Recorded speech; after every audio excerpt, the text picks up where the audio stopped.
छात्राओं, हम कविदेव के पदों का अध्ययन कर रहे थे, उसी को आगे बढ़ाते हैं। गंग तरंगिनी बीच वरंगिनी, ठाड़ी करें जप रूप उदोती, देव दिवाकर की किरणें, निकसे विकसे मुख पंकज ज्योति, नीर भरी निचुरें अलकें, छुटिके छलके मनु मांगते मोती, बिजुली से झलकें लपटे कन कज्जल से अंग उज्ज्वल धोती।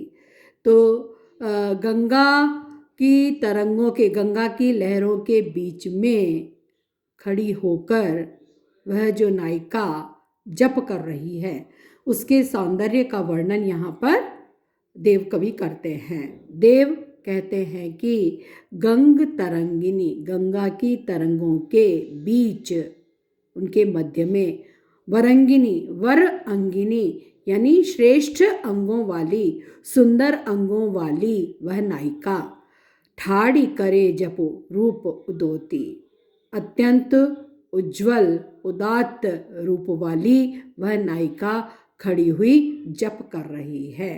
तो वह सुंदर अंगों वाली वर अंगिनी यानी सुंदर, श्रेष्ठ सुंदर अंगों वाली वह उदात्त सौंदर्य से युक्त वह जो नायिका है, वह गंगा की तरंगों के बीच खड़ी हुई जप कर रही है।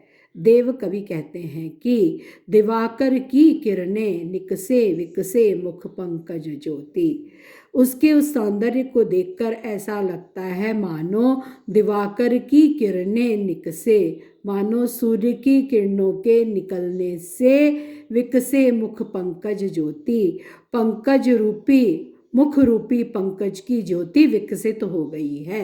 तो यहाँ पर रूपक अलंकार है मुख पंकज में, मुख रूपी पंकज, मुख रूपी कमल। मैंने आपको बताया था कमल समान मुख होगा तो उपमा अलंकार हो जाएगा। मुख रूपी कमल, मुखी कमल है तो ये रूपक अलंकार हो जाएगा। तो मुख रूपी कमल की ज्योति दिवाकर की किरणों के निकलने के साथ ही विकसित हो गई है। तो वह जो नायिका है कमलमुखी है, श्रेष्ठ सुंदर अंगों वाली है, गंगा की तरंगों के बीच खड़ी होकर जप कर रही है, और सूर्योदय के साथ ही उस नायिका को खड़ी होकर जप करते देखकर ऐसा लगता है मानो मुख रूपी कमल विकसित हो गया है, खिल गया है।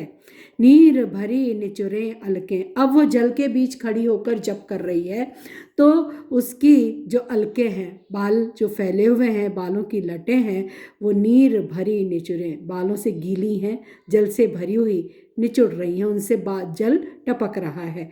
छुटिके छलके मनो मांगते मोती, तो वो जो बूंदें गिरती हैं वो ऐसी सुंदर लगती हैं मानो उसकी मांग से मोती झर रहे हों। ये उत्प्रेक्षा अलंकार है, मानो का प्रयोग है, संभावना व्यक्त की जाती है। तो वो जल की बूंदें जो उसके बालों से छूटकर गिर रही हैं, छलक रही हैं, वो ऐसी लगती है मानो उसकी मांग से मोती झर रहे हों। तो श्वेत कांतिमय जो जल की बूंदें हैं वो उसके बालों से गिर रही हैं, वो मोती जैसी प्रतीत होती हैं, मानो उसकी मांग से मोती झर रहे हों। बिजुली से झलके लपटे कन कज्जल से अंग उज्ज्वल धोती, और उसकी देह पर जो उज्ज्वल श्वेत वर्ण की धोती उसने धारण की हुई है, उस पर जो बाल हैं, गीले बाल हैं, उस बालों से जो जल की बूंदें जो कुछ गिरती हैं, कुछ झलकती हैं, तो बाल क्योंकि कैसे हैं, काले हैं, तो उससे जो जल के कण हैं उसके उन काले बालों से जब गिरते हैं तो वो बिजुली से झलकें, बिजली से चमकते हुए दिखाई देते हैं। कन कज्जल से अंग उज्ज्वल धोती, उस श्वेत धोती पर उसके जो काले बाल हैं, श्याम बाल हैं, उसमें से उन वो जो जल की बूंदें हैं वो बालों से चिपकी हुई हैं, तो वो कुछ काली और उसमें से जैसे कुछ कांतिमय, तो जैसे बिजली उनमें से चमक रही हो ऐसी दिखाई देती हैं। तो इसमें रूपक अलंकार भी है, उत्प्रेक्षा भी है, उपमा अलंकार भी है। तीनों अलंकार हैं इसमें। और गंगा की तरंगों के बीच खड़ी हुई जो नायिका है, जो जप कर रही है, जिसने श्वेत साड़ी पहनी हुई है और अत्यंत सुंदर है, उसके उस सौंदर्य का वर्णन इसमें किया गया है। एक और पद ले लेते हैं।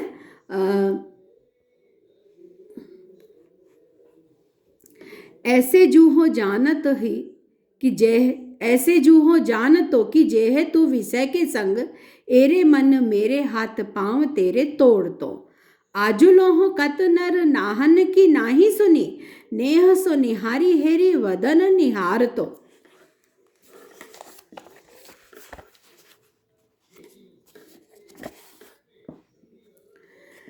चलत न देतो देव चंचल अचल करी, चाबुक चितावनी मारी मुख मोर तो। भारी प्रेम पाथर नगारो दे गारेसो बांधी, राधावर वीरद के वारिधि में बोर तो यहाँ अपने चंचल मन को संबोधित करते हैं कवि देव, और क्या कहते हैं कि हे मन, यदि मैं इस बात को पहले से जानता कि तू शीघ्र ही विषय वासनाओं में लीन होने वाला है, तू विषय वासनाओं के साथ है, हे मेरे मन, यदि मैं इस बात को अच्छी तरह जानता तो मैं तेरे हाथ पांव तोड़ डालता, यानी तुझे पहले ही अचल कर देता, तेरी गति को रोक देता। यदि मैं जानता कि तेरी गति किस तरफ है, विषय वासनाओं की ओर है, तू विषय वासनाओं के संग बढ़ने वाला है, इसे जानता तो मैं तेरे हाथ पांव तोड़ा। हाथ पांव तोड़ना मुहावरा है, किसी की गति को रोक देना, ठीक है। तो मैं तेरे हाथ पांव तोड़ देता, किसी को रोकना, हाथ पांव तोड़ना, तो मुहावरे का प्रयोग भी इसमें किया गया है, ये ध्यान रखिएगा। तो मैं तेरे हाथ पांव तोड़ डालता, तेरी गति को रोक देता, संयमित कर लेता। आजू लोहो कत नर नाहन की नाही सुनी, नेह सो निहारी हेरी वदन निहार तो। मैंने आज तक किसी नर नाहन, किसी राजा महाराजा की नहीं सुनी है। नेह सो निहारी हेरी वदन निहार तो, मैं तो अत्यंत स्नेह पूर्वक, प्रेम पूर्वक राधा के उस सुंदर प्यारे मुख को ही देखता रहता।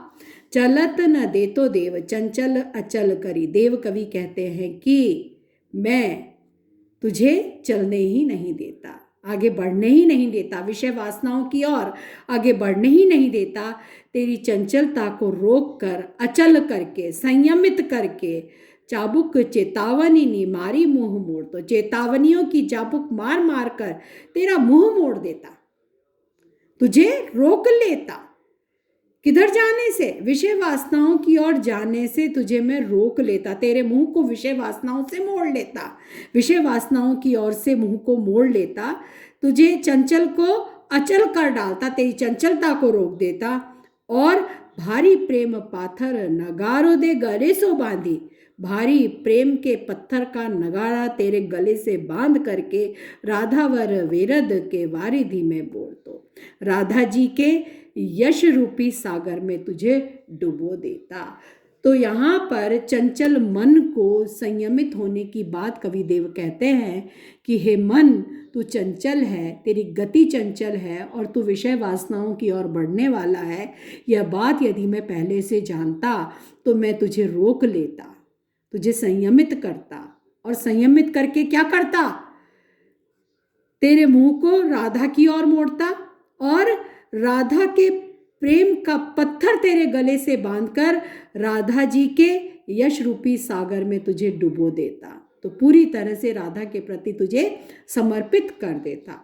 तो राधा के प्रति भक्ति भावना को यहाँ पर देव कवि व्यक्त करते हैं, और राधा के प्रति भक्ति भावना व्यक्त करते हुए वो चंचल मन को चेतावनियां देकर संयमित करना चाहते हैं। चंचल मन को संयमित करने की बात कहते हैं कि चंचल मन को संयमित करके राधा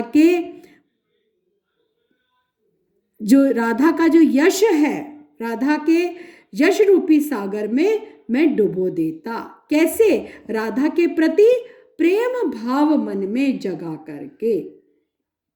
तो हे मन, अपनी चंचलता को त्याग, विषय वासनाओं को त्याग, उन सब से अलग होकर के राधा से प्रेम कर, और राधा का जो यश है कि वो सबको उद्धार दिलाने वाली हैं, तो राधा से प्रेम कर और उनके उस प्रेम सागर में पूरी तरह से तू डूब जा। तो मन को, चंचल मन को, मन चंचल है इस बात को स्वीकार करते हैं, विषय वासनाओं की ओर बढ़ने वाला है, उसकी गति इस प्रकार की होती है। तो उस मन की गति को संयमित करके राधा से प्रेम करो, यह संदेश यहाँ पर देव कवि देना चाहते हैं। देव के काव्य की एक विशेषता है कि उसमें भाव प्रवणता अधिक है, तार्किकता कम है, भावुकता अधिक है, भावाकुलता अधिक है। तो भाव प्रवण होकर के वो राधा के प्रति प्रेम करने की बात कहते हैं कि राधा की भक्ति करो, राधा से प्रेम करो, राधा की भक्ति करो और राधा की भक्ति करते हुए अपने मन को संयमित करके पूरी तरह से राधा जी के प्रति समर्पित कर दो। ये भाव यहाँ पर वो व्यक्त करना चाहते हैं। तो आज इतना ही, आगे की चर्चा हम अगले वीडियो में करेंगे।